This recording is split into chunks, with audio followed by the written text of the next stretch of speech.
সংসদে জ্বালানি মন্ত্রী বলতেছে, বাংলাদেশে আগের থেকে জ্বালানিতে সংকট কম। হাই এভরিওয়ান, আসসালামু আলাইকুম। কেমন আছেন সবাই?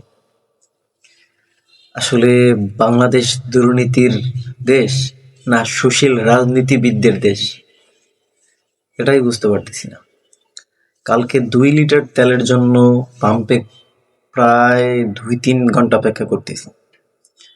কোথা থেকে যেন এক রাজনীতিবিদ এসলো, নেতা,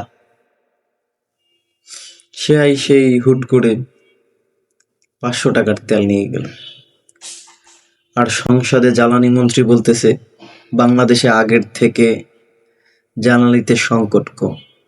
সুন্দরী প্রতিমন্ত্রীও বলতেছে, জ্বালানিতে কোনো সংকট নেই। ভাই, তাহলে তেলগুলো কোথায় গেল? প্রশ্নটা ওই জায়গায়।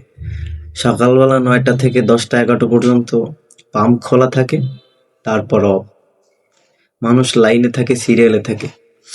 কিছু সুশীল রাজনীতিবিদ বা বড় কোনো নেতা আসলে তারা 500 টাকার তেল পায়, আর আপনি আমি গেলে 200 টাকার তেল পাইতেও পুরা ঝামেলা বইতে যায়। এখন আপনারাই বলেন, বাংলাদেশটা সুশীল রাজনীতিবিদদের দেশ নাকি দুর্নীতির দেশ?